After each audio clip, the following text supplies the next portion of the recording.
Okay, well, welcome everybody. She Kaitlyn Haskie Nisha, Adona Nishlinigi a Ashihi Nishle, Toya Glini Bashichin, Isislana Dashiche Kia Ani Dashanala, Look Jaskai Dant Nasha, Shema a Miranda Haskie Wilya, Do Shaja a Vernon Haskie Wilya. Hello everyone, my name is Kaitlyn Haskie. I am going into my third year as a PhD student in the Medical Pharmacology program. And yeah, welcome to my talk, From Neurodivergence to Neuroscience, an Indigenous Scholar's Personal and Professional Journey Through Academia. So Ms. Adikai already did a great acknowledgement of the land. And so I would just like to kind of piggyback off of that. And again, really extend heartfelt gratitude to the O'odham and the Yaqui. These are their traditional homelands that the University of Arizona is currently residing on. And so really, we would like to express appreciation to those communities. So thank you. Okay, so to start, I've separated my talk into two sections. In the first half, we're going to cover neurodivergence and my personal journey through discovering it. And then we're going to transition to my research into post-traumatic headache. So today's learning objectives, I hope that by the end of this talk that we can develop an understanding of neurodivergence and how it affects people's journeys through higher education, as well as introducing mild traumatic brain injuries and post-concussion syndromes like headache, and also to explain some of the current research happening in Dr. Trent Anderson's lab. So our first stopping point is on neurodivergence. And just a note about that, everybody's brain operates differently. And for the average individual, brain functions, behaviors, and processes are expected to meet certain milestones set by societal standards. However, anyone who kind of like veers slightly or significantly outside of those parameters could be considered neurodivergent. And neurodivergence is, here we go. Okay. So about that, I wanted to talk a little about the terminology surrounding neurodivergence. There's a couple of words that are used commonly, and those include intellectual disability or learning disability. And these are two different conditions. And while both disabilities affect a person's learning, intellectual disability is more of a severe condition that impacts a person's life, such as physical abilities or communication abilities. Whereas learning disabilities, on the other hand, refers to more specific difficulties in areas like academia, reading, writing, language processing, auditory processing, things like that. And I think one of the things I wanted to point out here is that a specific, let me switch to pointer. Okay, so specific learning disabilities, I'm going to refer to them as learning differences from now on. And you can call them learning differences, learning challenges, or difficulties. This is a more inclusive, non-judgmental language. And I encourage all of you to use that type of language as well. So there are several types of learning differences, ranging from anywhere from 5 to 7 different types. There's dysgraphia, dyslexia, dyscalculia, auditory language processing disorders, as well as nonverbal learning differences and visual perceptual differences. For me in particular, I have dyscalculia. Very good. So again, back to the topic of neurodiversity. Neurodivergence is when someone's brain functions, learns, and processes information a bit differently from what we would consider typical. And this can manifest in various ways, from mild to more obvious. I just like this slide here because it nicely shows, I feel like, some of the overlapping skills and strengths that neurodiverse people develop. Sometimes these are in compensation for other abilities that might be hindered. For example, in the case of dyscalculia, having to overcome deficits in learning math and just processing numerical values. I would say that one of my strengths is verbal skills. I tend to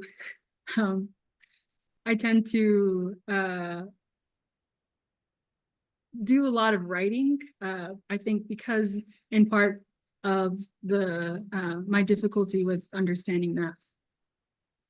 And so from the 2020 census, United States Census, about 40.8 million people in the US identified as having one or more disabilities. And for specific learning disabilities, that was 16.9% who were American Indian peoples and Alaska Natives identified as having specific learning differences. And so again, I wanted to just quickly go over what dyscalculia was. So dyscalculia is just, I have difficulty in processing numbers and mathematical equations, formulas, and things like that. And this can permeate into several aspects of my life, not just where numbers are concerned. This can result in difficulty sorting information. It can also help me. It's also difficult for me to recognize proper computing techniques, like what formula to use for what equation, and also being able to correct myself if there's an error in my mathematical formulations. Okay, so I wanted to start with my personal journey. On the Navajo Nation, there's this common saying, climb the ladder of education, come back and serve your people. And this was told to us by a prominent, one of our most prominent chiefs, Chief Manuelito. And that's what a lot of Native children hear growing up. And that's kind of very empowering. And so one time a therapist asked me, what are the things your younger self told yourself to protect yourself? And I remember thinking immediately back to the 3rd grade in primary school. We were given homework in which we had to fill out the clock faces and tell time. And I couldn't do this. And to this day, I still don't quite understand clock faces. It takes me a while to really work my way through it. The more abstract, the more I lose my way in telling time. And so it was in 3rd grade that this happened. And I right there planted a seed, a thought that I was dumb, a thought that I would never be good at math. And from there, it kind of just snowballed. And eventually that thought became, I won't be good at STEM. And so in high school, I really loved biology, but I kind of relegated myself to the idea that I love biology, but I won't be able to succeed in it. So I'll have to find different areas like fine arts or the humanities where I can really thrive. And so when it came time to choose a major in college, I was torn between English or biology. And I remember when I first filled out my form, I had said that I wanted to be an English major. And it wasn't until I was sitting in the advisor's office that I was looking at the biology checklist. And, you know, I thought about it and I decided that I wanted to go through with it. And so that's when I pivoted from English to biology. And I allowed myself to be content with what would happen that semester. Whether I get C's or completely fail that biology course, I would be okay for having given it a try. And that didn't turn out to be the case. I excelled in my biology courses and it was okay. So following that, I went to a master's program a one-year master's program in biomedical sciences. And this program is where I was diagnosed with dyscalculia. And I remember feeling a gamut of feelings after having gotten this diagnosis. I felt empowered for finally having a word to describe something that I experienced my whole life. It felt affirming to know that this wasn't just all in my head and that other people experience this as well. I felt a sense of sadness. Again, that thought that I wouldn't be able to succeed in STEM was there. I came back. I also felt anxiety, like, what does this mean now? Do I now carry a label with me? What does that mean? And of course, I felt anger and frustration. But I think the biggest thing I felt by far when I first got my diagnosis was shame. And shame because I wasn't sure that I was cut out for biology. Kind of feeling like a fraud, like I didn't belong there because of this learning difference. But along those lines, I also felt frustration that I had gotten through elementary school, middle school, junior high, high school, college, graduate school before anybody decided to check in on me. You know, none of my teachers recommended that I get a psychoeducational evaluation. It was just something that I was living with, and it was just really frustrating. And I think after a while, after the dust has settled, it started to become empowering. Empowering because, again, I had finally learned the word for what I had been feeling all those years. I could finally look up, what is dyscalculia? How does dyscalculia affect individuals? I could find other neurodivergent people in my community that I can lean on. And there's quite a lot of people who have neurodivergence. And so nowadays, I tend to teeter between resiliency and frustration.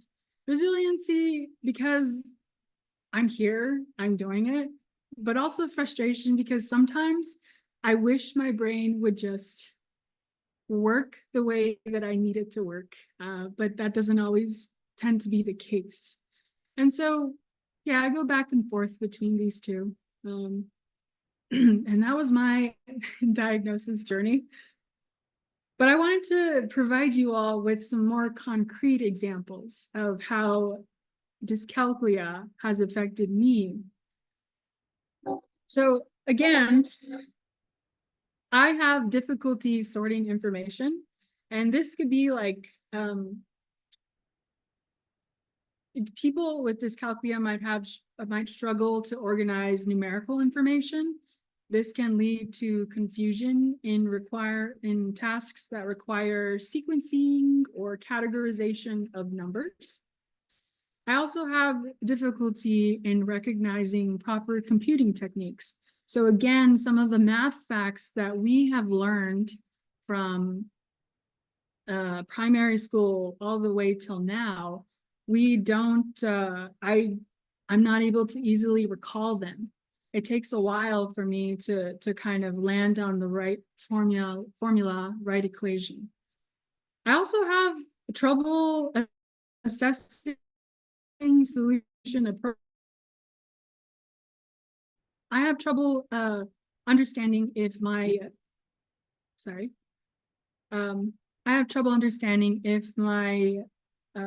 calculations are correct. It's hard for me to go back and check my own work because I don't know if I did it right in the first place. But along those lines, I really feel like my culture has sort of helped buffer me in some areas that dyscalculia would have affected me. For example, pattern identification. In a lot of Indigenous cultures, our oral traditions, our visual arts obtain a lot of patterns. For example, here, this is a common Navajo philosophy, ideology. There's 4 sacred directions. There's 4 sacred mountains. Oh, sorry, there's 6 sacred mountains. There's 12 sides of a hogan. And there's, we use a lot of patterned textures in our textiles, in our visual arts, as you can see in this rug.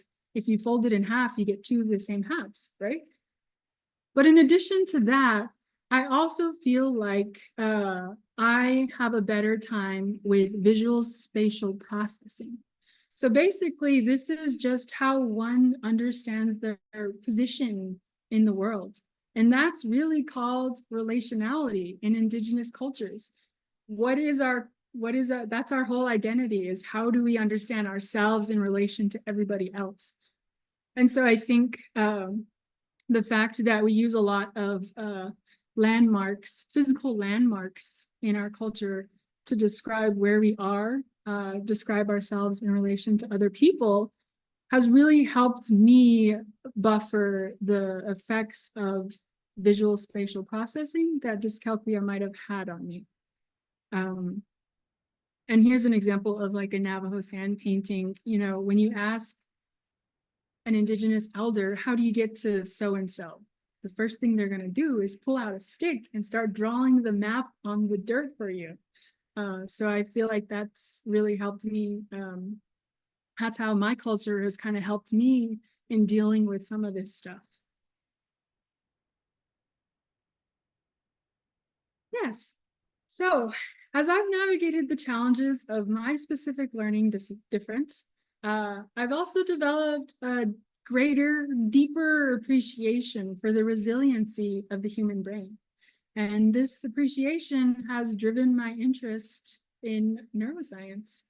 And so here I'd like to start to introduce our lab's research into post-traumatic headache after mild traumatic brain injuries and the potential for new treatments in this area. So traumatic brain injury is a violent blow to the head, the neck, or the body, and it affects 69 million people per year. That's about 1.5 to 2.5 million Americans annually. And the most common causes are through traffic accidents, falls, or through violence. And mild traumatic TBIs can range from mild to severe, with mild traumatic brain injuries accounting for over 70% of all TBIs. And concussions can lead to a range of symptoms, including changes in appetite, changes feeling more tired, trouble concentrating. But the most commonly reported and debilitating symptom reported after a mild traumatic brain injury is headache, otherwise known as post-traumatic headache. The second most common reported and debilitating symptom is anxiety. So post-traumatic headache can be further classified into either acute or persistent. In the acute phase, this typically occurs 7 days after the traumatic brain injury and lasts less than 3 months. Whereas in the persistent phase, it lasts longer than 3 months. The temple is often reported as being the most frequent and painful region, followed by the forehead, the neck, the eyes, the back of the head, and the vertex or the top of the head.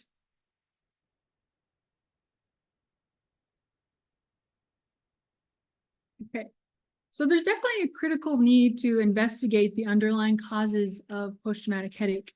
As it stands, it's the most common secondary headache disorder.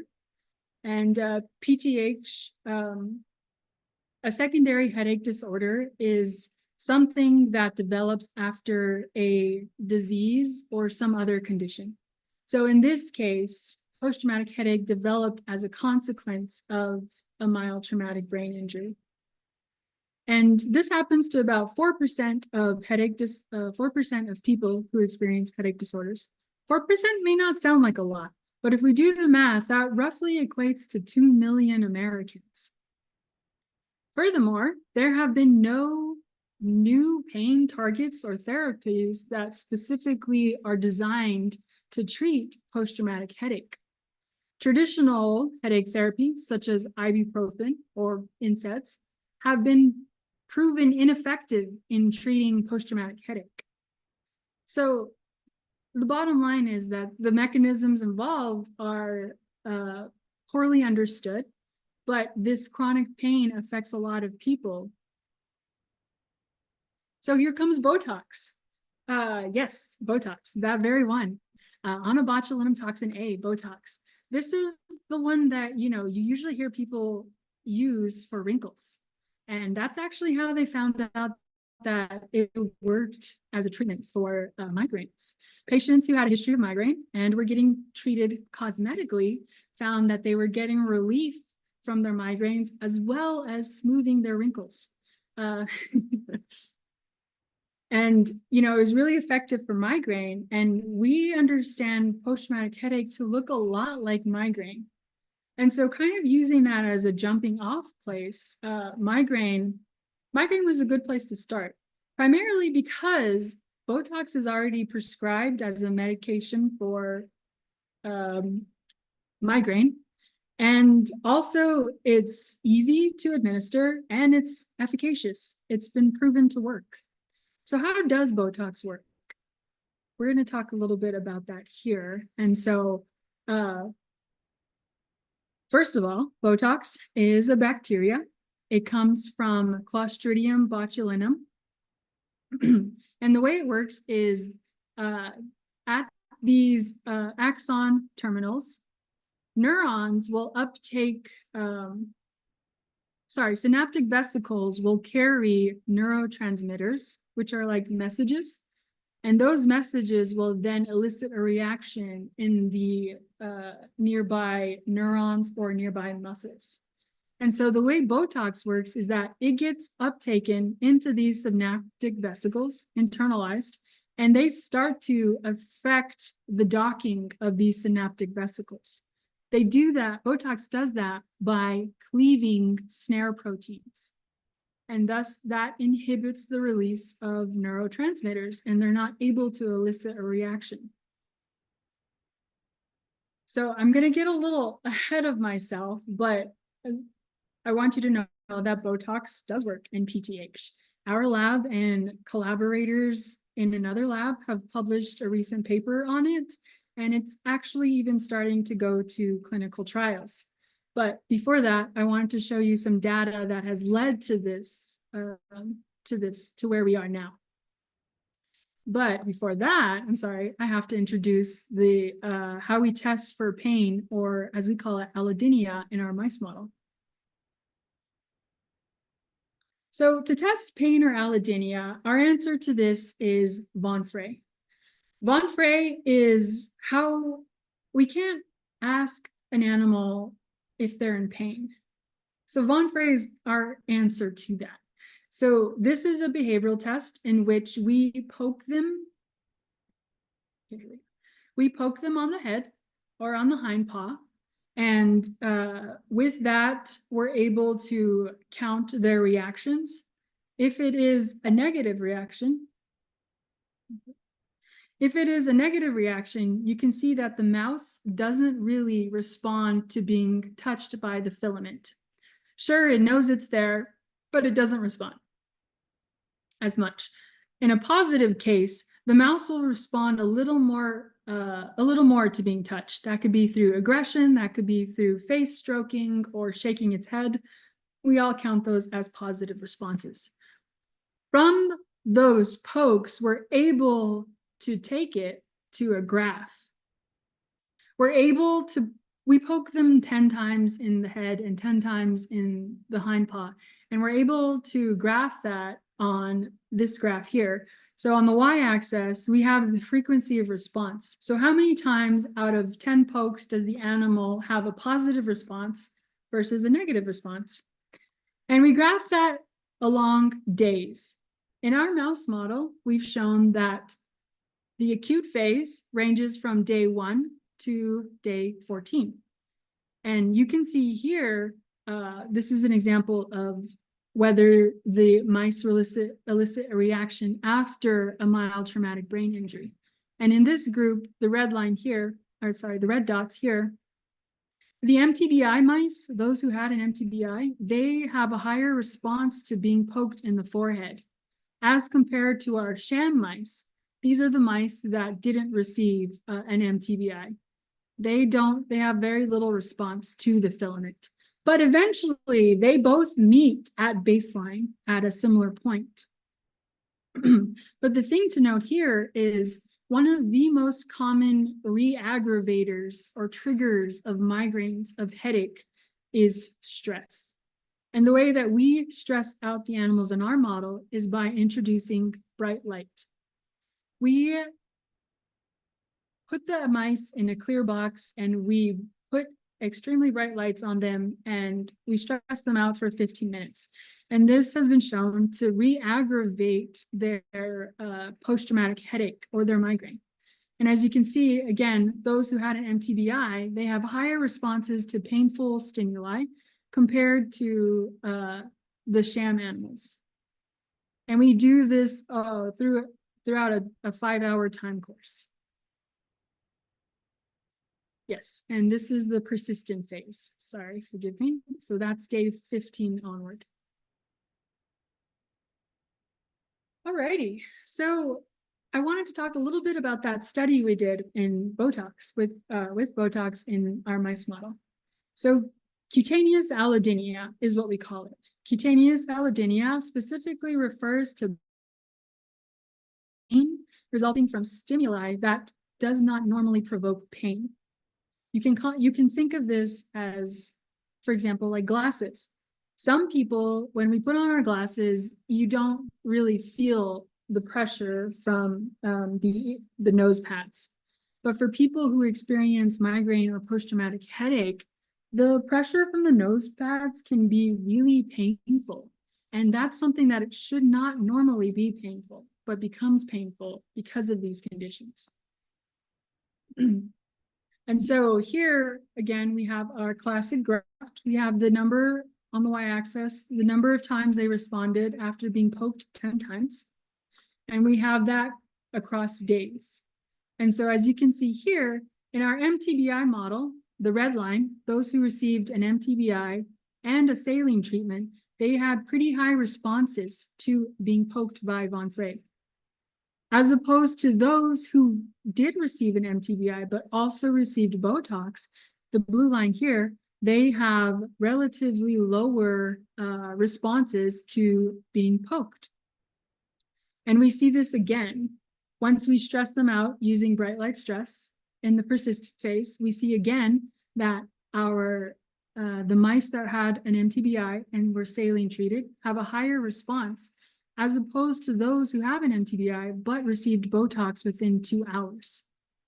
And again, they did this at day 28.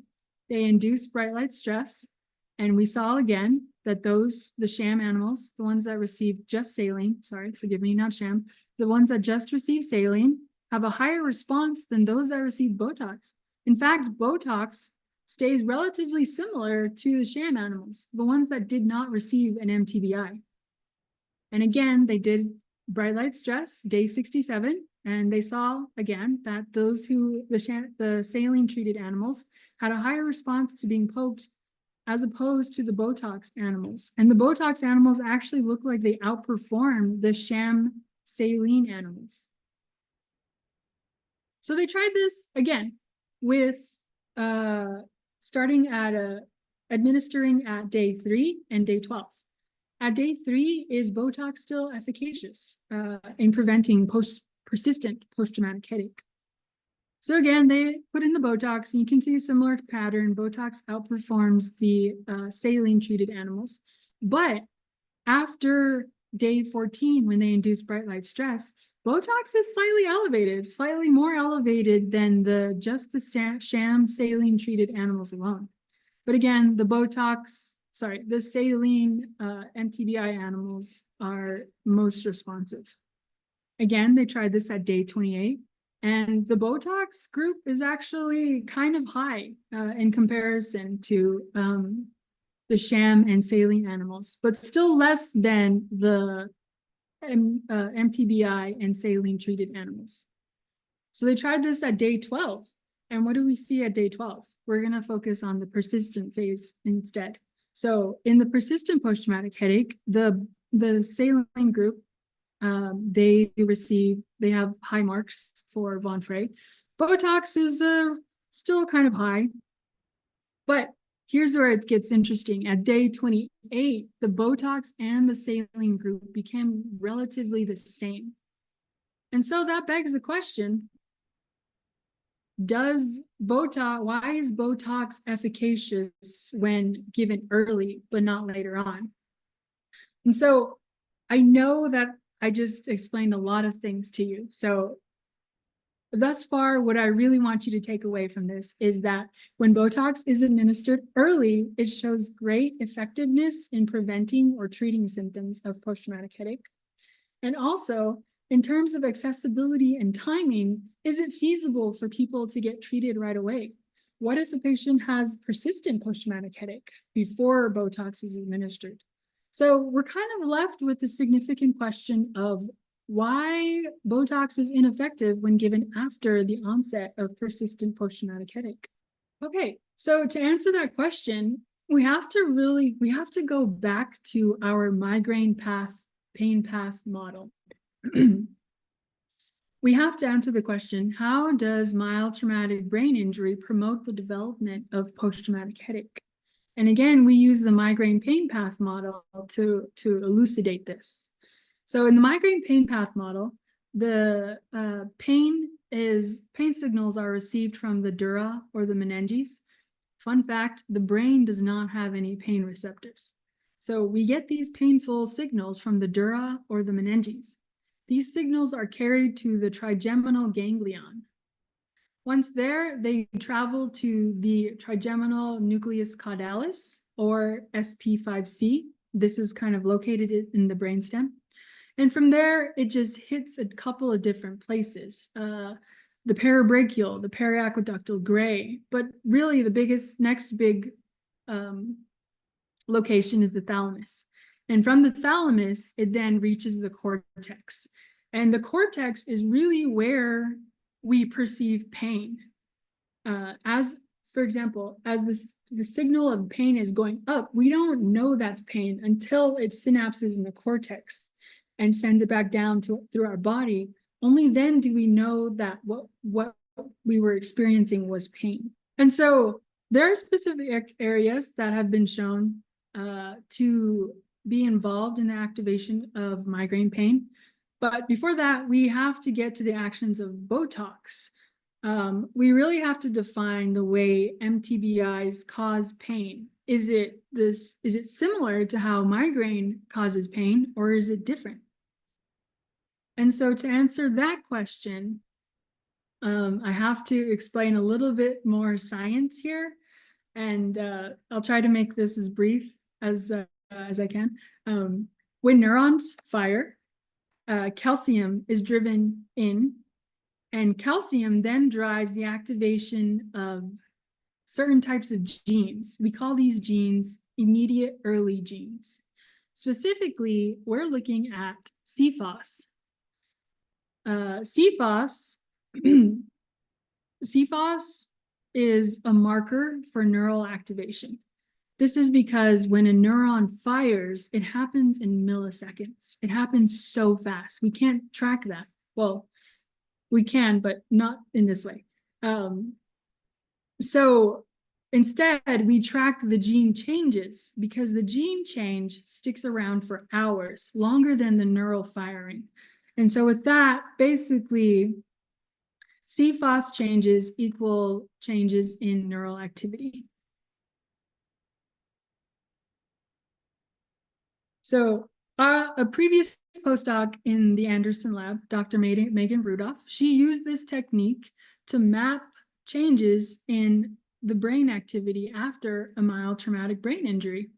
And what she found was, of course, the usual suspects show up. The SP5C, same as in migraine. The thalamus, same as in migraine. The cortex, same as in migraine. But she also found differences. The nucleus accumbens was now activated after mild traumatic brain injury. And there was actually an inactivation of certain areas like the periaqueductal gray, the parabrachial, the subthalamic nucleus. The superior salvatory nucleus. And so these are unique circuits to post-traumatic headache. So now our current question is, which areas of the brain that are typically activated by mild traumatic brain injury are either no longer activated or show new activation patterns when Botox is acutely administered? So again, that was quite a lot to take in. So key takeaways, I'd like for you to know that when Botox is administered early, it's effective. However, its efficacy diminishes when administered later. And that the neural pathway for post-traumatic headache appears to be distinct from migraine. And so that's where I'm coming in with this current project. I'll be showing you some of my very preliminary data, and I'll walk you through my study design. So here's my study design. We start with impacting animals. Once that's done, we administer Botox 2 hours after the impact. And after that, we're able to assess their behavior. There's 2 types of behavior assessments we're doing. We're doing the Von Frey, again, poking in the periorbital and the hind paw to see what kind of reactions they have. But we're also adding the elevated plus maze, and this is looking at anxiety. So in mice, there are 2 competing natures. Mice are fearful of predation, right? Always on the lookout for predators. But in addition, they're also very curious animals, wanting to explore their surroundings, look for food, forage, all that stuff. And so they have these 2 competing natures inside them. And that's kind of what we're testing here. In a mouse model who is more anxious, they'll be less likely to explore their surroundings. They're going to want to hang out in these enclosed arms of the elevated plus maze, as opposed to an animal that might have little to no anxiety. It might spend more time in these open arms. And that's how we would assess anxiety. After that, we collect the animal's brains, we slice them very thinly, put them on slides, and stain them with specifically CFOS, because we're trying to track the neural activity. And once we have that, we take it to the confocal microscope where we are able to image them. Okay, and so this is my very preliminary data. In a mouse model in which we only gave it a saline treatment versus the Botox treatment, you can see that there is more green, more lit up green areas. These specific areas are CFOS, and there's more neural activity in the cortex. Oh, forgive me, this is the cortex. So we're looking at this area specifically in the mice. There's more neural activity in the animals that receive just saline treatment as opposed to those that receive Botox. And then just a side note, you might see little blue specks in there. That's DAPI. And DAPI just stains anything with a nucleus. It's just to help us, I guess, know where we are in the cortex, or in the tissue. Yeah, so it's looking very promising that Botox is having a positive effect. Somehow it's stopping neural activation. But as always, Botox might be great. Botox is great. But what's even better is never having a mild traumatic brain injury in the first place. And so this is a public service announcement. These are the groups that are commonly at risk of developing TBIs. They're children, older adults, teens, and young adults. And there are ways to protect our brains. For children, that's as simple, well, Yeah, that's as simple as buckling them into their stroller so that they're not moving around. You could place guards or gates or screens around windows and stairs. You can make sure that you're just supervising them, making sure that they're not too high up off the ground. For older adults, we can begin educating what to be on the lookout for. We can start adding preventative measures around the home, like anti-slip rugs, better lighting, grab bars, and we can also help them exercise so that they're strong. In teens and young adults, wear a seatbelt. If you're in a vehicle, just wear a seatbelt. You can make sure that you're also driving the speed limit, that you're driving safely. You're not endangering other people as well. And then for young teens, usually sports-related injuries are the common causes of traumatic brain injuries. So you can do things like making sure that the children's sports gear properly fits them, that they are wearing a helmet, that they are exercising important, safe sports culture. And so with that, I would like to conclude my talk with acknowledgements. Thank you to Dr. Trent Anderson, this is my PI, and our lab manager, George, fellow graduate student, Colin. I would also like to thank our collaborators, Dr. Frank Pereka, Dr. Edita Narvatulova, Dr. Carol Koprzinski. I'd also like to thank Ms. Agnes Atakai for inviting me to be here today to give this talk, and a special thanks to the University of Arizona Sonoran Center for Excellence in Disabilities, specifically the Circle of Indigenous Empowerment. So thank you. Yeah. Kaitlyn, thank you very much for that really interesting presentation. I know you have started thinking about the brain early on through the summer program you went through, and then how it's become the focus of your research. And so I wanted to thank you for seeing that circle, I guess, of starting as a student to now being a researcher and soon to be PhD. So we actually have time for questions. And so folks, please submit your questions in the chat box. We do have one question here. So the question is, what was the question? Oh, I see it. It says, in people, is there a way to distinguish between migraine, which is not or is attributed to mild traumatic brain injury? Yeah, one of the ways, a lot of times, migraine, post-traumatic headache is sort of a fairly new field. Let me start there. Because post-traumatic headache is often mistaken for migraine.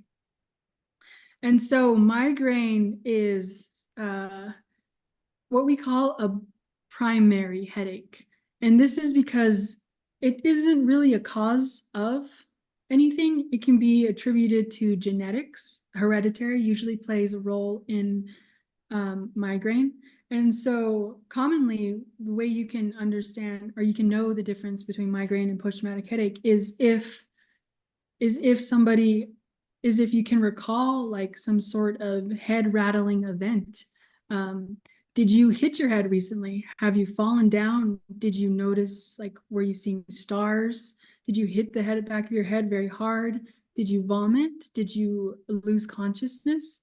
So really tracing it back to if you've ever experienced a fall that had all of those conditions, symptoms, that's kind of where you can begin to differentiate, is this headache from an mTBI or is this migraine?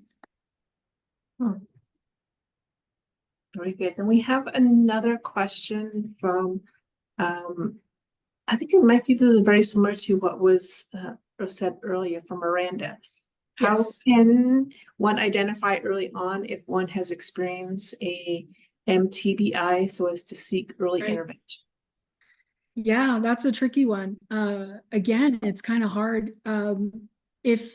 For children, if you think they hit their head very hard, it's just worth it to get it treated, to look, to see if anything, if they experienced anything like an mTBI.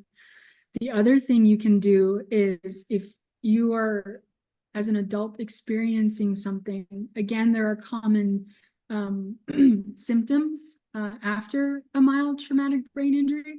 Things like losing consciousness for less than 30 seconds. That's mild. If it's more than 30 seconds, that would be considered more severe. And again, getting it checked out is key. You can see if, like, did you get tunnel vision? Did you see stars? Things like that. What else? Maybe even vomiting after experiencing some sort of traumatic event. Did you vomit? That could be another sign of a traumatic brain injury. Those are good symptoms to look out for. We also had another question from Sherry, who said, I had a consumer who had a serious motor vehicle accident in 2022, now has migraine. Would it then be mostly based on their medical history? So if an event that happened, now they have migraines. How would they know if the migraines are attributed to that specific accident? That's a great question. I'm not really sure. I do think it would be a good idea to start with the medical history. Does the family have a history of migraines? If not, maybe it could be attributed to post-traumatic headache. Yeah, there are specific symptom characteristics of migraine. Generally, people will experience auras, and that's a bit different from post-traumatic headache. Auras are, you can think of it like in your field of vision, something is just different. Sometimes people will experience like very vivid colors. Sometimes people will see floating heads, like they won't perceive the lower half of their vision field. The way migraine is experienced by people is a bit different. Sometimes people can even tell you like, oh, I can feel a migraine coming on days before their migraine comes on. Those are just kind of like some personal experiences people have with migraine. Are there any other additional questions before we leave?